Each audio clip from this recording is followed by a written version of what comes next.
Okay, what's the problem with this? Here's the ticket. When exposed to the buffer used in gel filtration chromatography. What kind of buffer are you supposed to use in gel filtration chromatography? Say it louder. It should be in the conditions that are the same as what your native protein is used to in the cell. So should going from the cell to your purification change the pH, the salinity, the fill in the blank with whatever list you want to say? Should it be different? No, because you want to keep it in that native state. The only way that you keep it in the native state is to keep the conditions similar, right? So anytime you're purifying a protein, no matter what part of the protein purification steps you are at, you want to try and keep those conditions as uniform and as consistent with its original state as possible so that those proteins stay in their native state. So you're saying that you should or you shouldn't give it a new solution to it for it to be in? You should give it a solution to be in that matches what was in the cell. That's what I meant. So not the one you just used, but a new one that matched the original. Correct. Now, there are some points in the purification where you're actually going to have to change. What's one example of that? There are some points where you do have to change in order to continue your purification process. Anybody remember?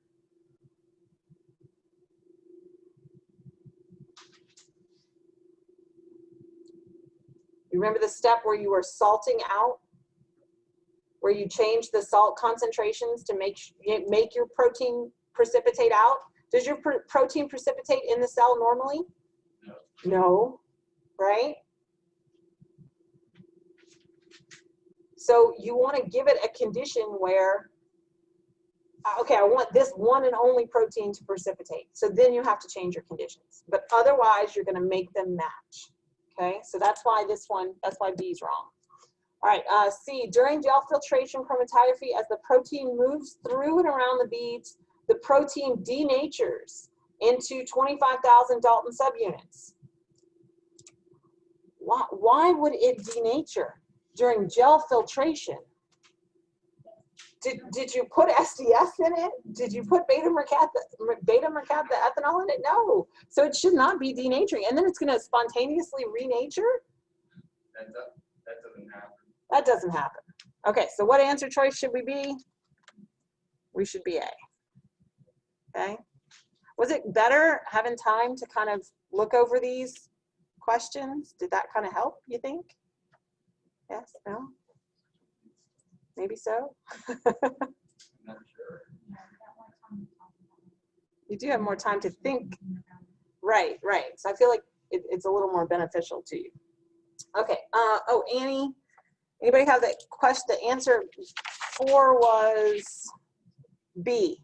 4 was B, Annie. Okay. So now, when we're purifying our proteins, right? We want to know, okay, I've purified this unknown protein. I want to put it through the mass spec, or I want to do Edmund degradation. I want to do some kind of analysis of its primary structure, right? In this example, we're going to do Edmund degradation. So when we do Edmund degradation, before you do it, you can't have a really long peptide, right? So you have to shorten your peptide. What do you shorten your peptide with?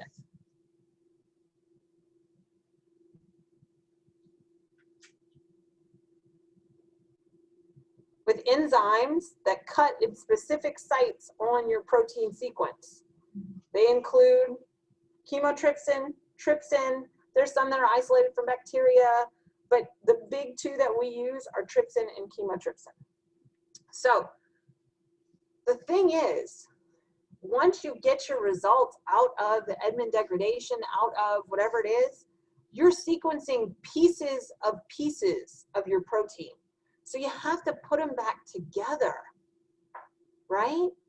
So when you get samples out, you get samples out that are fragments, and we know, okay, this was my chemotrypsin digested fragments, This is my trypsin digested fragments.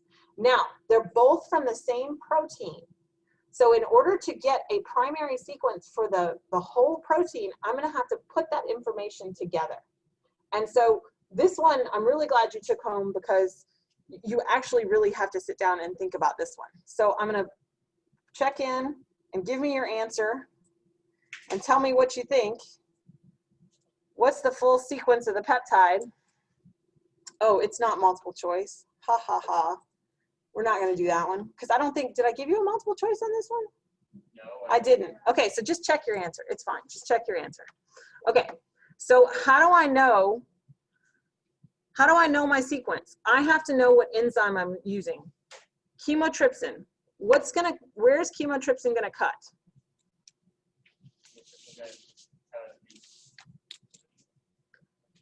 Carboxyl side of tyrosine, tryptophan, and phenylalanine.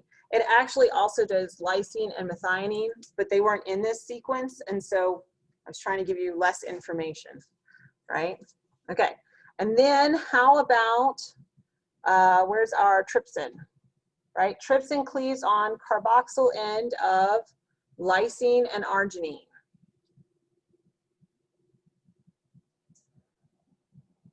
So what you have to kind of do is try to align all these fragments to create the primary sequence. So what do you want to start with? What I like to do is I like to just kind of look at them and say, okay, where do I see a lot of overlap? And I'm going to start with the first one of trypsin, right? So this is trypsin, WHWQGK. All right. So can I pick something from my chemotrypsin digestion that will line up with that? And I'm going to cross this one out so that I don't use it again. Anybody see that WQGK? Yeah, I see it right here, right? Okay, so let me do a different color. Let me do blue, right? So now I'm going to put that in. I have I'm going to put this one right here. HWQGK. Now I can keep going, right? GAGESF. I know I'm going to run out of room, right? But that's okay.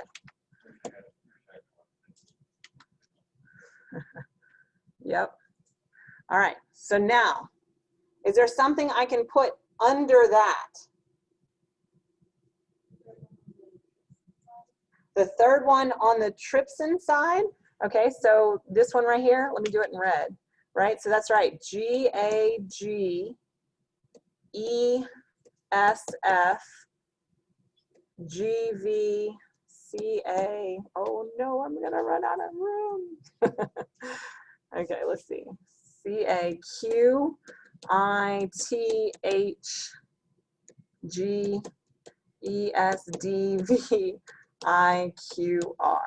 Okay, so I use that one. All right, what else? Chemotrypsin side? Okay, the last one on the chemotrypsin side. So let's see. We have HG. We're going to start HG.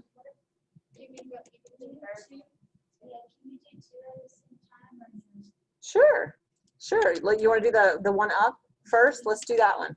So let's do this one first, right here, right? G, V, C, A, Q, I, T. Okay. So we can cross that one out. Now we can pick up with our other one. Oh, that's perfect, right? Oh, I shouldn't have crossed it out first because then I can't read it. So the third one down on chemotrypsin is what I just wrote. So this one right here, the third one down is this one right here. Okay. So then I'm going to go and I'm going to pick up this one. So HGE.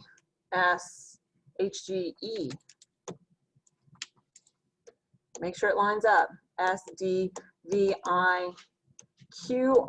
Oh my goodness, I ran out of room. So that's the end. You just got to keep going. I ran out of room on mine. Okay, so we use this one up. Let's just pretend we use that one up. Okay, so golly, I really need that end. I need that end. So you both of them at the same level?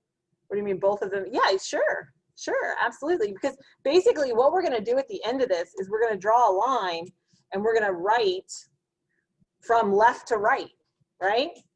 But we're not ready yet. We're not ready yet.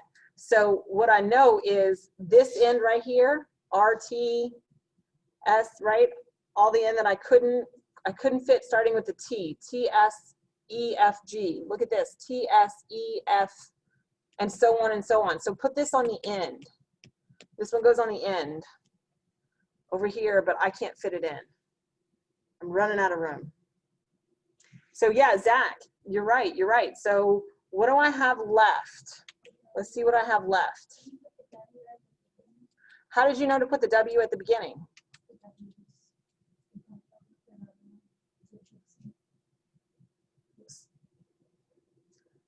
So because we have, here's our W, right? So it's just like putting our W here. And so we can cross out that one. That's right. Okay, and what about our last one? It's another one that goes at the very end because it matches AGHIES, so it goes at the end, right? So how do we write our final sequence? WH, WQ, GK, GA, GES, F, GVC, so on and so on and so on. So does this match up? The important question is, does this match up with our chemotrypsin and trypsin cut sites, right? We know we're cutting on here the carboxyl side of tyrosine, tryptophan, and phenylalanine. Would we get these fragments if we cut this sequence that way? So carboxy end would go before or after the residue?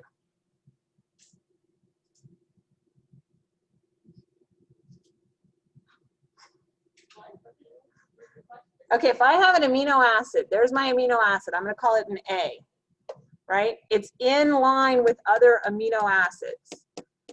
If I have an enzyme that cleaves my peptide on the carboxy side of amino acid A, do I make a cut here or do I make a cut here?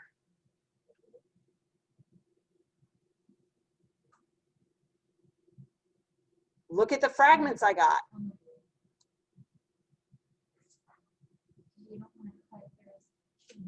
Well, it doesn't matter. You're cutting to sequence.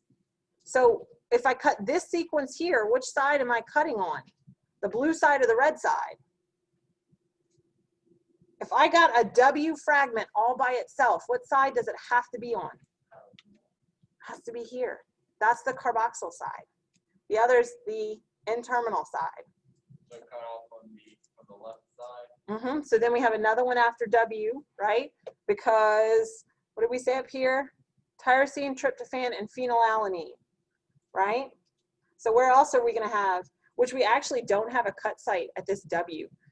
I didn't like this one that they did because really you should have gotten another cut site right there and gotten an HW fragment, but I'll let them slide.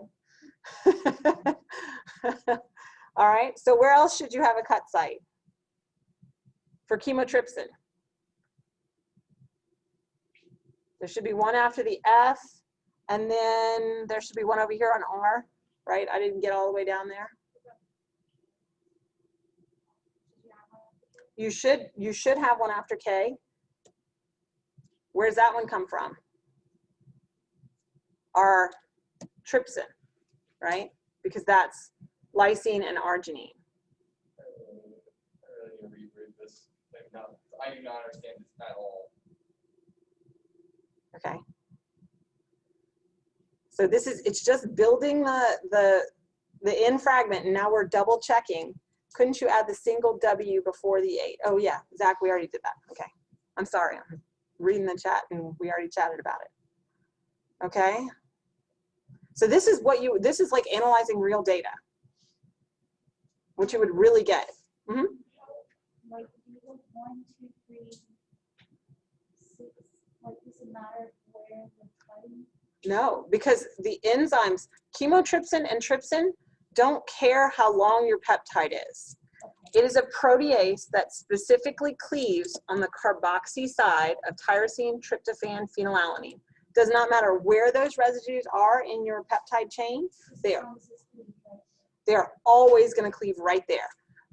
Whereas trypsin, on the other hand, is always going to cleave on the carboxy side of lysine and arginine.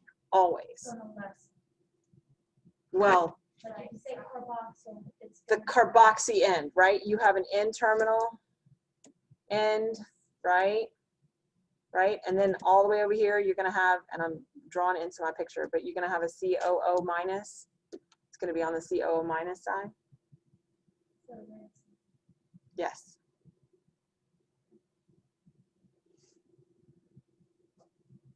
You have to know your orientation of your amino acid. Yeah. If you add something like that, would you give us like The cut sites? on the side of the whole? Oh, yeah, yeah, yeah. Yeah, you don't have to memorize the cut sites. You don't have to memorize the cut sites. Absolutely not. You don't have to memorize cut sites.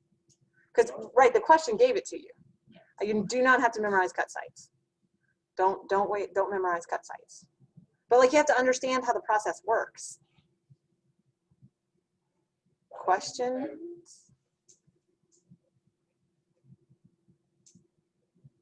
Okay.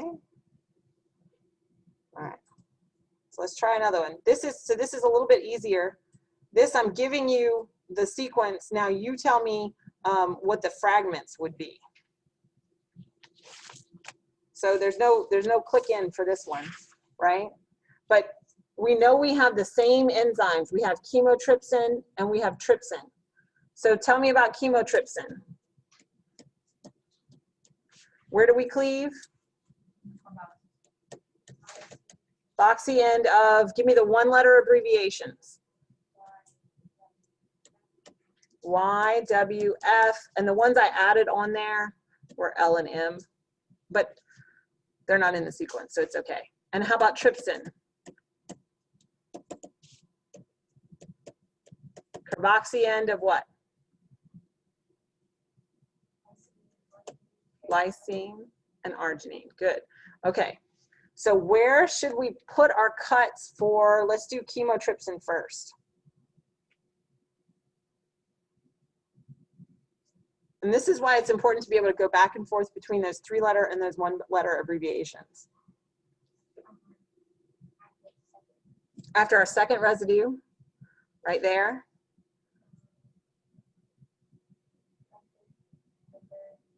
The residue, phenylalanine, yeah. Okay, that's it for chemotrypsin. How about trypsin? After arginine.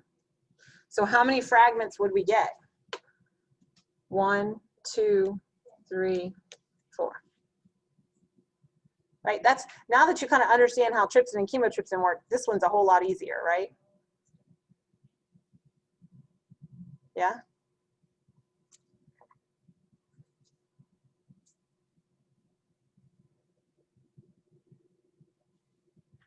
All right, y'all ready to go on? Yeah? Still don't really know what's going on. So for everything, you just put the fragments in spaces. So if I wanted to give, Cut it into I would just say CYS, TYR, right? Saying that they're connected.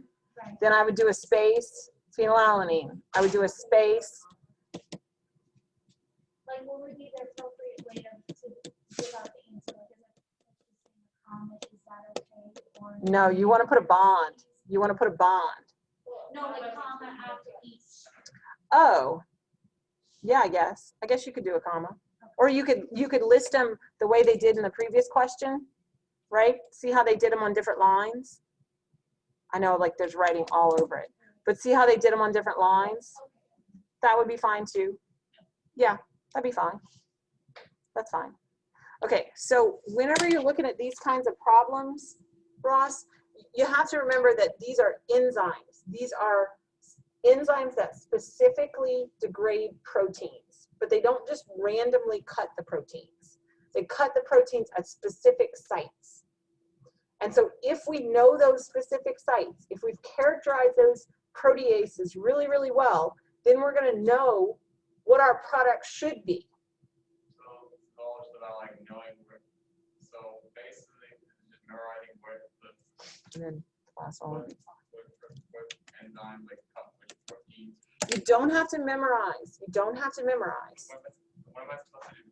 So this is a practical application of either your results from an Edmund degradation, or if you know your protein already and you're trying to study it, you're trying to study, I don't know, maybe something that it interacts with, whatever it is. If you put it through an Edmund degradation, what kind of results do you expect to get?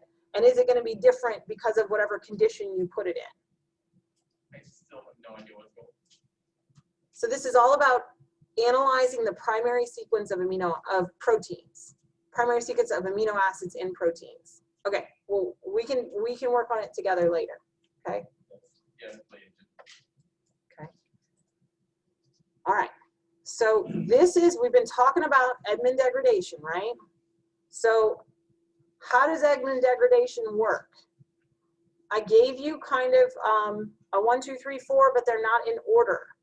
So I'm going to give you a numeric. I guess it has to be short answer because you're going to have to put a comma. So do them like 1, 2, 3, 4 when you put in your answer. Okay? And I know that answer's not right. That's just me showing you how it should work.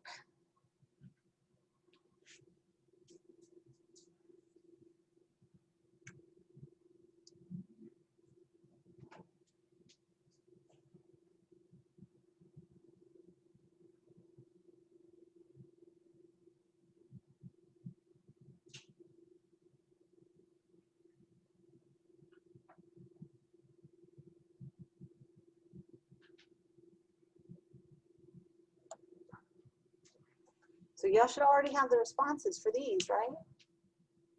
Yeah.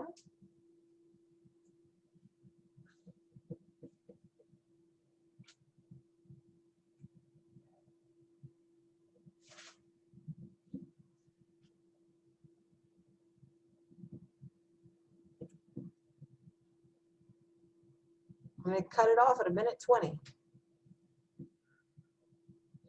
This is one I gave y'all already, right?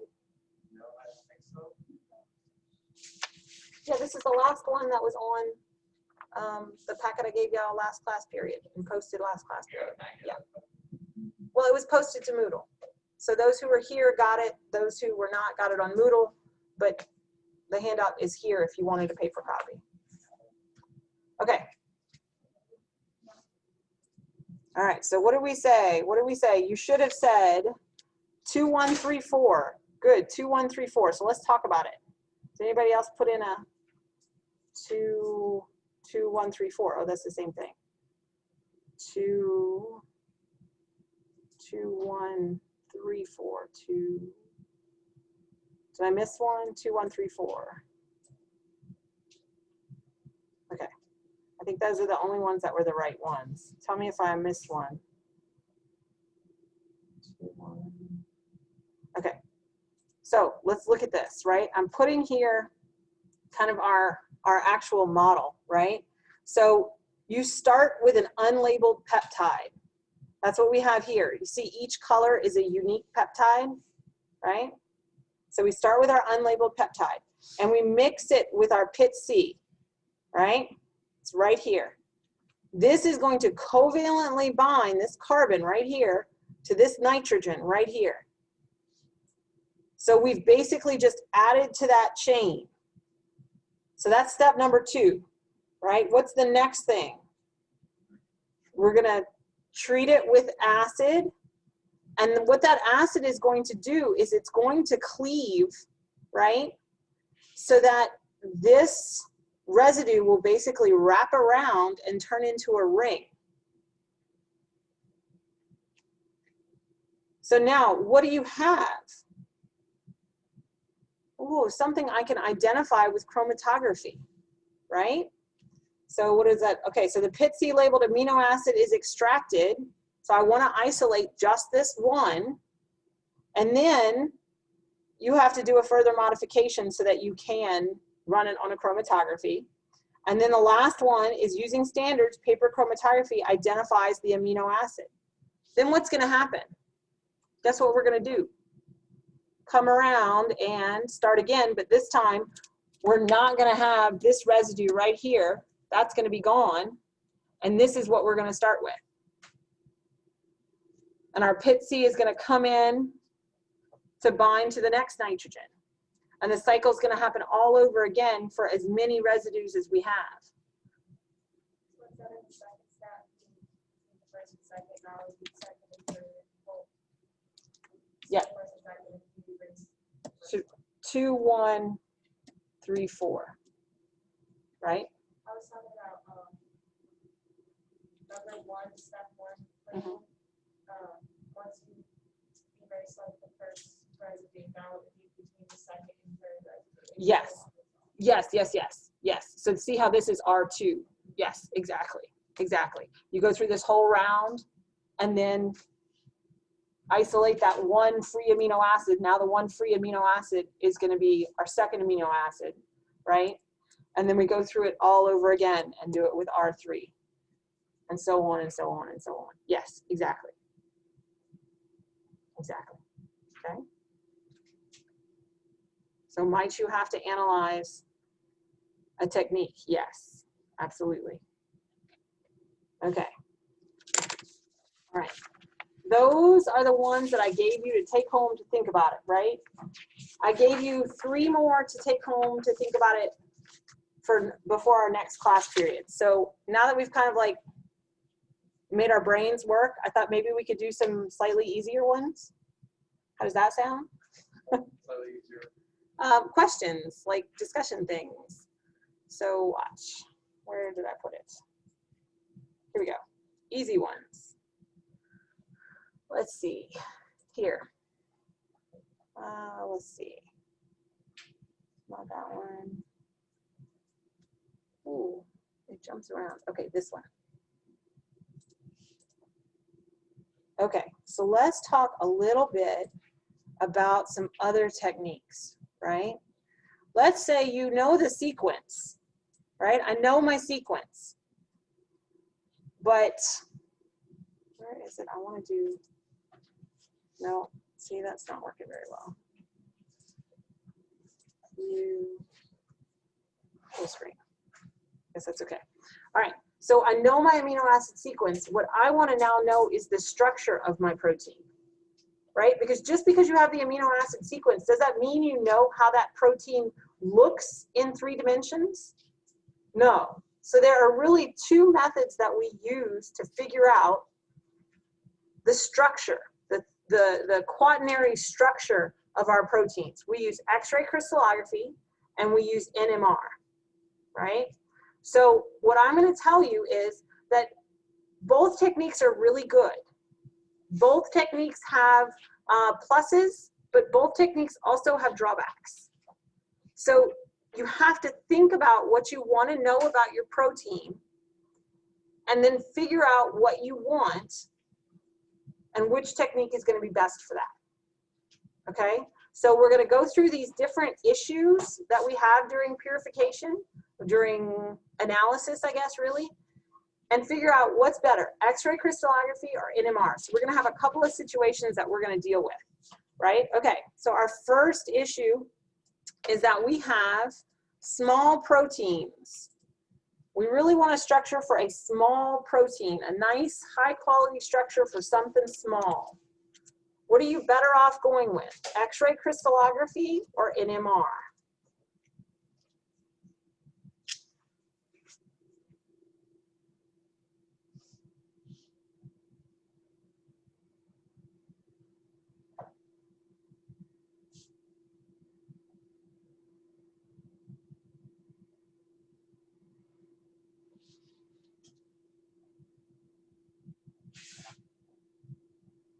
Okay, and I'm going to cut you off about 50 seconds.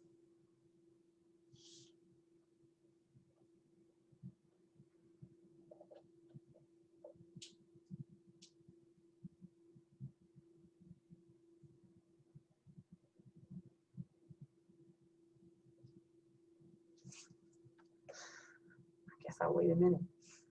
All right, so if we're smaller, what do we really, really want to use? We want to use NMR. Okay, so you could use either. I will give you that. You could use either. But X-ray crystallography is more, you have to be much more meticulous in how you design X-ray crystallography, right? Because you have to find those perfect conditions to make a crystal, and those crystals have to be perfectly aligned. When it works out, it's great, but sometimes it doesn't work out. So a lot of times, if we have something smaller, we kind of start with NMR. Okay. All right. So let's try our next one, our next issue. I always have issues in the lab, right? All right.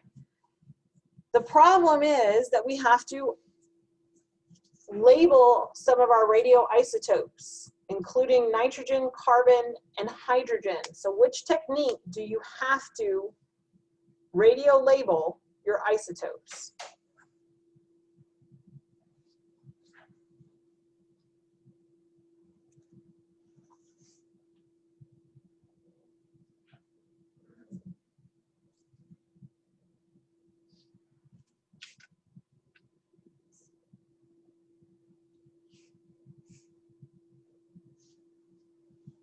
I'm giving you until 50, so you got now almost five seconds. Okay, so what do we say? We have to radio label. That is NMR. That is NMR. So if you anybody watched the video on NMR? So everything's got kind of its own spin. And so when you pulse these magnetic waves through the atoms, their spin change. And then you can monitor that regression back to its original state. And the animation is super cool. I'm not the best at explaining it without having like a picture. But you have to label it because it only works for certain isotopes. And so you have to be very careful that your samples contain those isotopes. And there are very different ways that you can go about growing your cultures so that your organisms have those isotopes and then incorporate those isotopes into the proteins. And then when you purify the proteins, guess what? The proteins have those isotopes in them. So it works out really well. But you do have to do that with NMR. So this is just kind of a reminder of each of the different requirements for the different techniques. All right. So we said NMR. Did I grade that one? Yes. Okay. Woohoo. All right. This one is a great technique because nearly any size protein can be used in this structural analysis.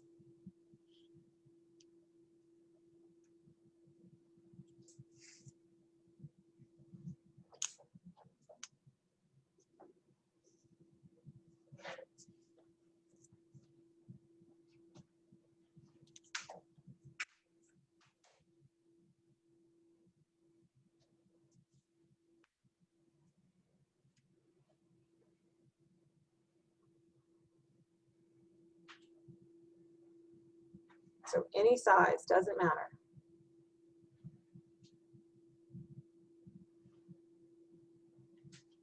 Five seconds.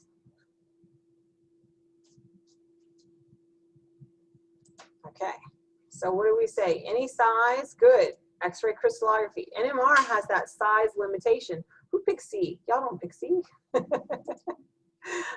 X-ray crystallography. If you have enough of the protein and you can get a nice enough crystal, does not matter the size. So that's a really nice thing about X-ray crystallography, even though X-ray crystallography can be a bit of a challenge to run. All right, now, which one of these two has the drawback that dynamic changes are not easily captured?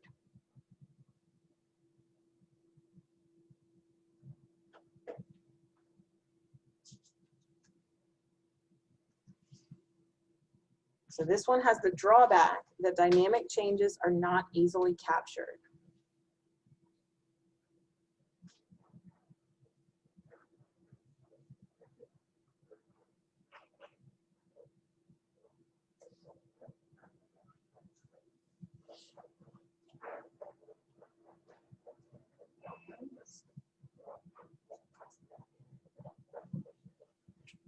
So I'll give y'all about 5 more seconds. Okay, so what do we say? Dynamic, hard to capture would be X-ray crystallography. Why are dynamic changes hard to capture in X-ray crystallography? Because isn't it like whenever that's generally used when it's crystallized, so therefore They're crystallized, so therefore they're solid. a solid, right? Are things going to move when they're in the solid state? No. But how about NMR? And how do we prepare our samples for NMR? In a solution. So because they're in a solution, you're actually going to collect a lot of different data points on every part in the molecule. And so you'll actually be able to see if there's a loop or something that's moving around, right? As the molecule kind of just adjusts, you're going to see that. But if it's maybe a beta sheet or an alpha helice, what are we going to see? The same thing in every time we run NMR. And so we're going to see that structure look very stationary. But we'll see a loop move a bunch. Okay? All right, I think we are 11:40. So we're calling it today. If you haven't grabbed a sheet, grab a sheet.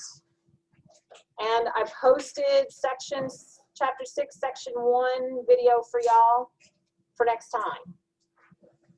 Y'all have a good, was this today? Wednesday. Like, what day is today? It's difficult. All right, anybody on chat have a question? There was one more question on the packet. There was one more, there were 3 more questions on the next sheet. Oh no, we did. Okay, we'll catch it on Friday. Tristan, thank you for catching that. We'll pick it up on Friday. You didn't get the, that's okay, Ashley, it's okay. Dr. B, I also have a question about the chemotrypsin thing. All right, y'all good on the chat otherwise? So Ashley, you're good, and Tristan, we'll catch it next time. Thank you for that. All right, anybody else? Oh, you have a question. Okay, Tristan, you want me to put the volume up? Hold on.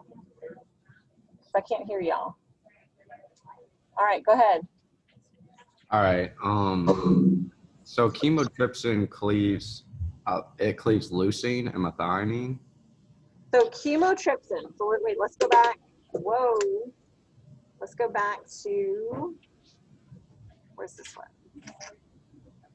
Here we go. So if we go up over here, right, chemotrypsin. Whoa. Stop it. Okay, so there we go. Chemotrypsin, right? Mm-hmm. Carboxyside, tyrosine, tryptophan, phenylalanine, and I'm adding leucine and methionine. But the ones I want you to know, I'll give to you. Okay. I was just wondering why, I looked it up and it said it cleaves carboxyside of large hydrophobic molecules, but isoleucine is the same as leucine and it's even larger and more nonpolar. So why wouldn't it cleave there too? It's not a perfect definition. Okay. That's not a perfect definition. And a lot of times you can try to make a big generalization for enzymatic function, but it doesn't always work in practice. So whatever residues that it cleaves, I'm going to give to you. You don't have to know them. Okay. Also, I'm still confused about affinity chromatography and ion exchange chromatography, because if it's not a protein, if it's a protein that's not an enzyme, then If it's a would there be any point in doing affinity chromatography? Sure. What if it's a receptor? Well, the thing is, I just have it in my head that all binding is driven by electrical charges. So wouldn't ion exchange be like the same as affinity chromatography almost in that case? No, because it also depends on 3-dimensional shape. Charge helps, but it is primarily on 3-dimensional shape, because sometimes, like, you're going to have small post-translational modifications that are going to change the conformation, and now two things bind. So charges help interactions, but if you want to know are two proteins directly interacting, you're looking at three-dimensional tertiary structure. Okay. I have a lot of questions from the book, but I guess that'll be office hours. Unless you want me to show my screen now. And even if you don't have time for, if you can't find a hole in my schedule, you can always take a picture of whatever it is and go, what about this? Like, why is it that? Or whatever it is. And I can email you back. You don't have to wait for class or, then I can answer it whenever I got a few minutes. Mm-hmm. Do you have time now? No, I don't have time now. Okay. But send you a screenshot then. Yeah, send me a screenshot of whatever you have a question on, and I'm going to answer it. Okay, thank you. Awesome. Okay, is anybody else on the Zoom that needs help? Let's see. I guess I can